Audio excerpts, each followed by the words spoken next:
I grew up in the Midwest, I grew up in Minnesota, and I've known a lot of animal agriculture farmers growing cows, pigs, what have you. I don't think a lot of them would be very interested in what you have to say, and they might even be offended.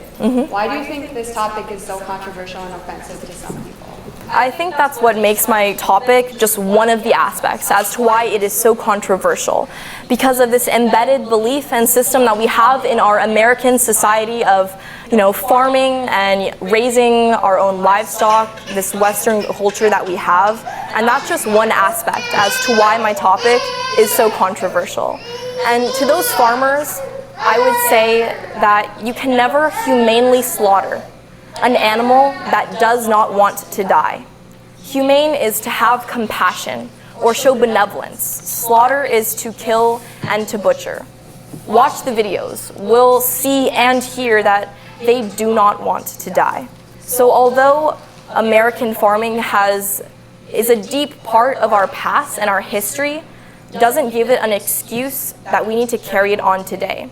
As I tried to mention in my speech, slavery was a thing in America for a very long time. And now we can't even imagine people living that way. And I think that's the same with veganism. Thank you. I'll open it up to judges. Why would you make a distinction, or why would you promote veganism versus vegetarianism? Yeah, that's a great question. So the vegetarian diet, although aiming to do maybe the same thing that a vegan diet does, which is ethics, environmentalism, and health for your own body, sort of falls short at the point that dairy farms, I would even argue, are more cruel to animals than in the veal and slaughterhouse industries. Because the dairy companies need to keep these animals alive. It doesn't matter how. They just need to keep them alive to be producing those products. And as I said, why it's so difficult for vegetarians is because we love the taste of dairy and we've grown up eating it and we've become addicted to it.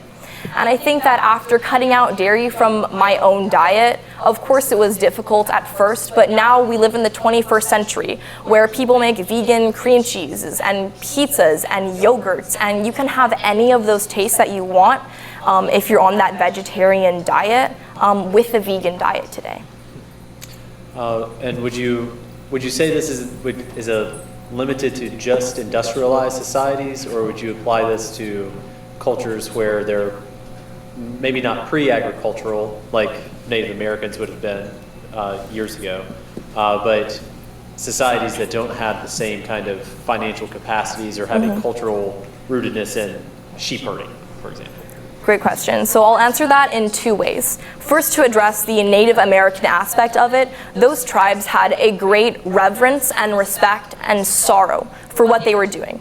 They were very grateful for the food that they had been given, and people nowadays, food comes at our every convenience. We no longer need to hunt or gather for our food, and with this modern time and modern technology and these beautiful brains that God has given us, we no longer need to resort to those ways in America, and we are so blessed and thankful for that.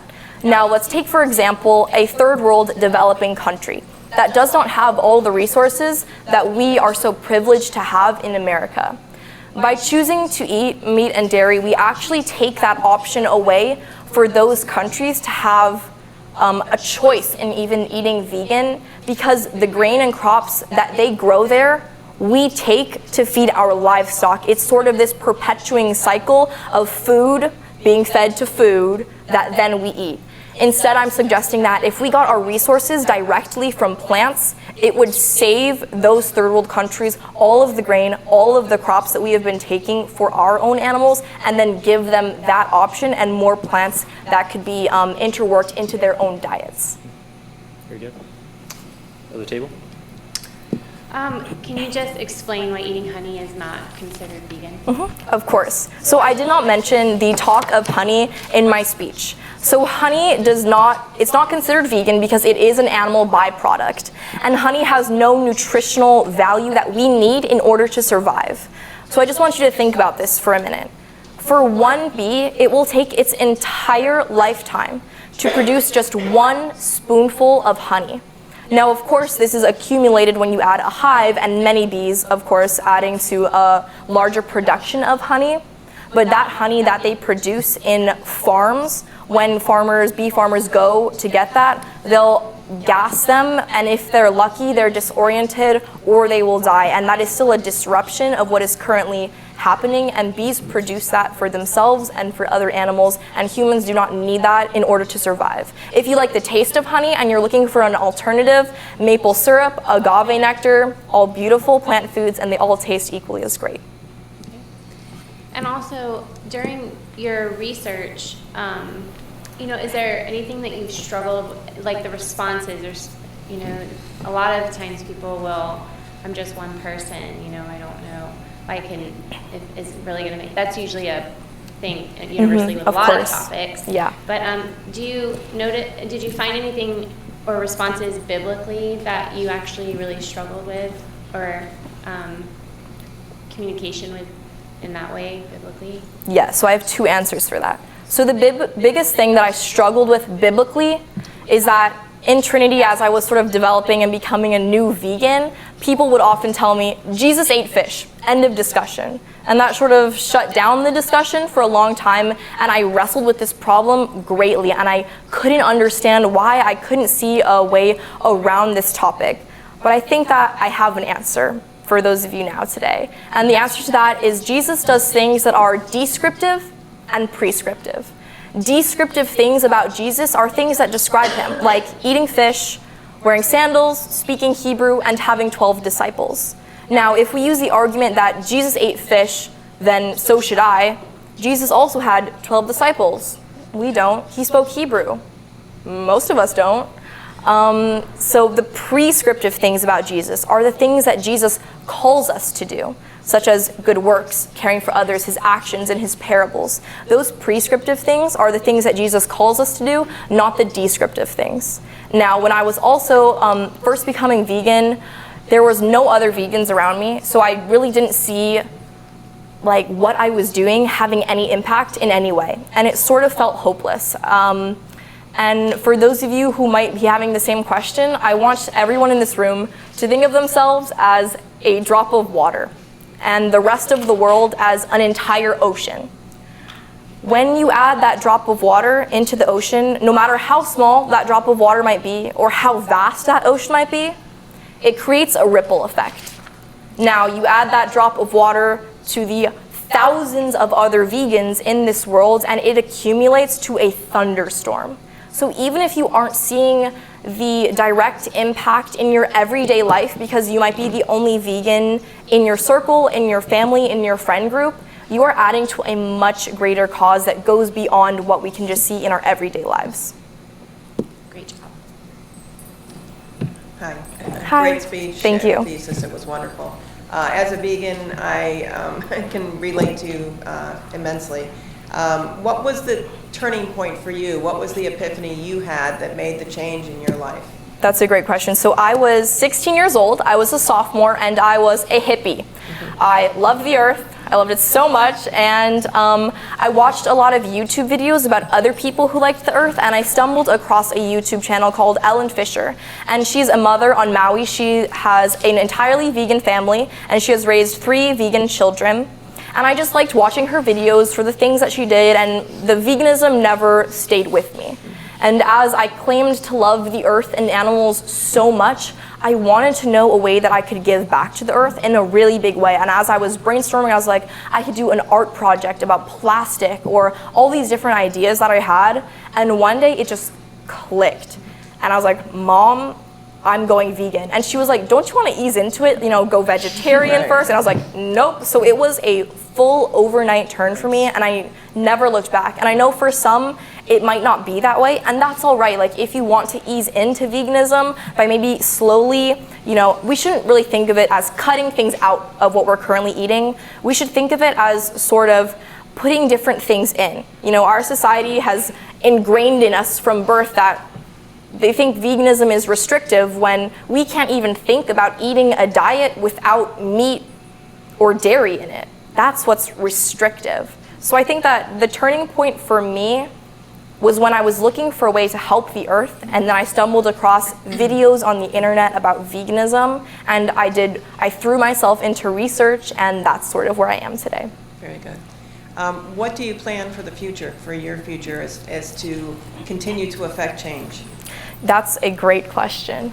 So in my future, so in college, I will be studying international environmental sustainability.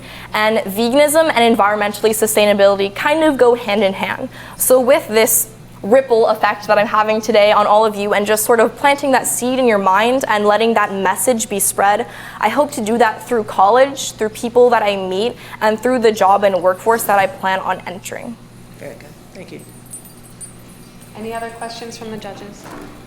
Okay. We have many questions from the audience. Your presentation didn't really touch on eggs and chicken.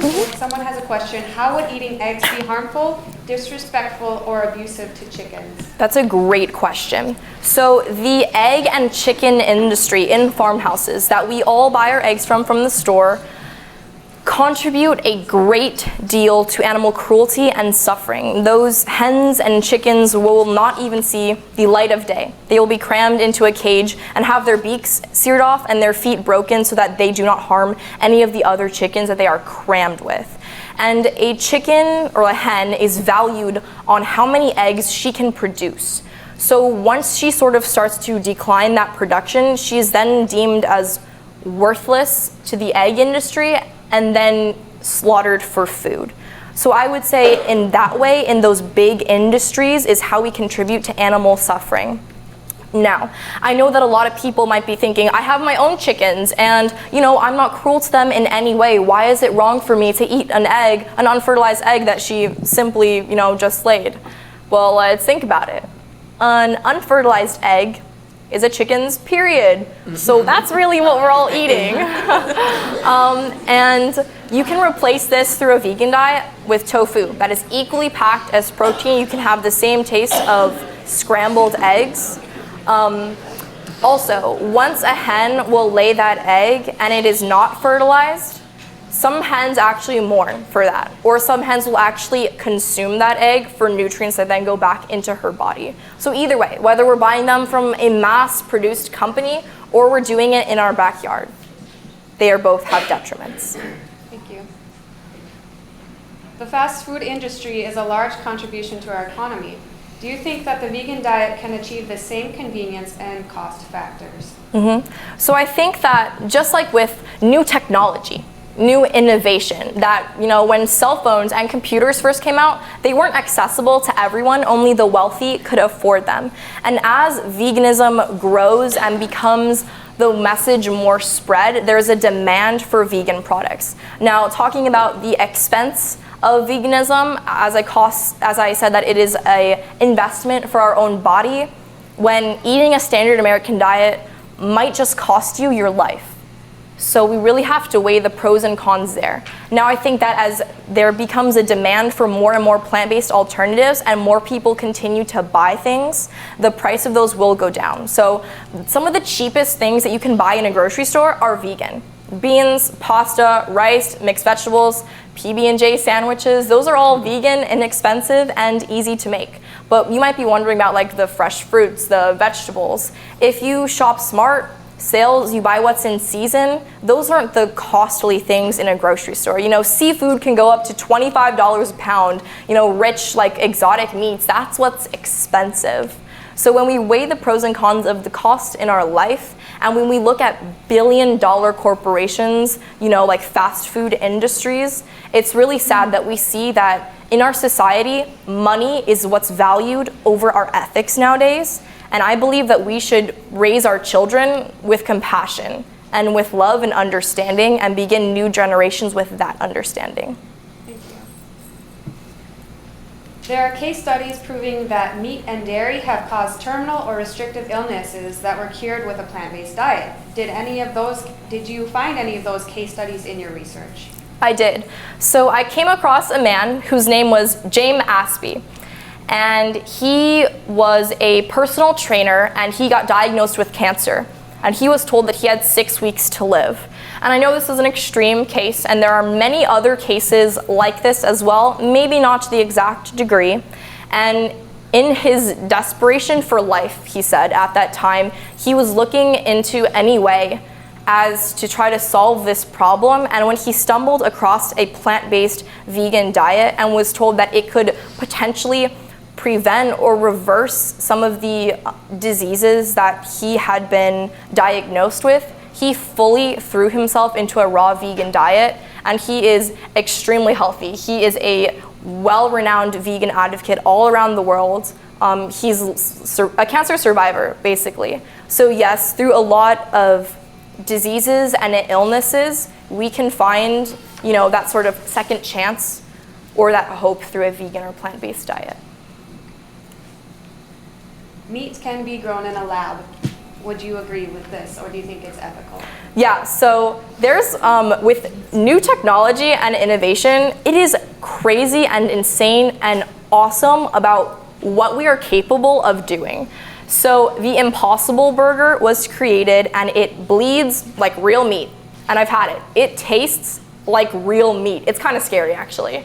And so that meat that's like grown in the lab is still considered vegan because it's not an animal byproduct. No one had to die and had to suffer to get that. Now I know a lot of new vegans, like myself when I was a new vegan, we wanted that meat taste because I missed it. And I could find it in things like the Impossible Burger. And now I sort of pride myself on just like a proud veggie burger. Like, I am good with that, and I think that you can go for two different tastes when you're going for a vegan diet. Okay. Thank you.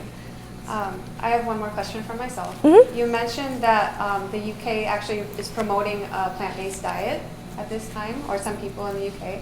Why do you think it's different in our country? So I said that the UK was one of the leading countries that had the top rates of osteoporosis and the highest rates of milk consumption. The statistic that I gave was the United Nations pushing for that. So as we see and look forward to the year 2050, researchers are finding that we don't have enough food to feed everyone. We don't have enough space to put everyone.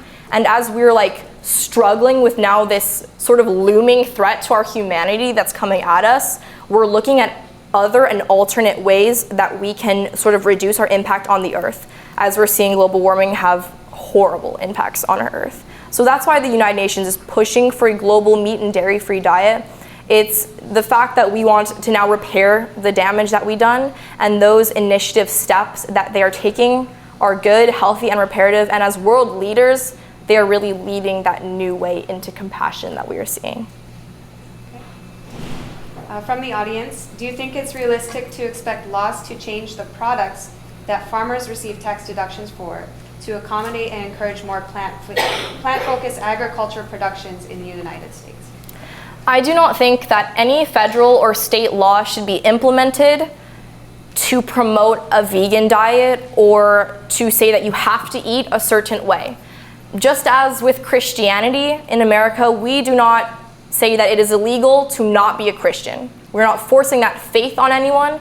Similarly to veganism, I would not wish to force that lifestyle upon anyone who doesn't want it. Veganism for farmers, for everyday people, should be something that they come to willingly, wanting to learn, eager to help, not something that people are penalized for not doing through the state or law. That's all the time we have. Thank you very much.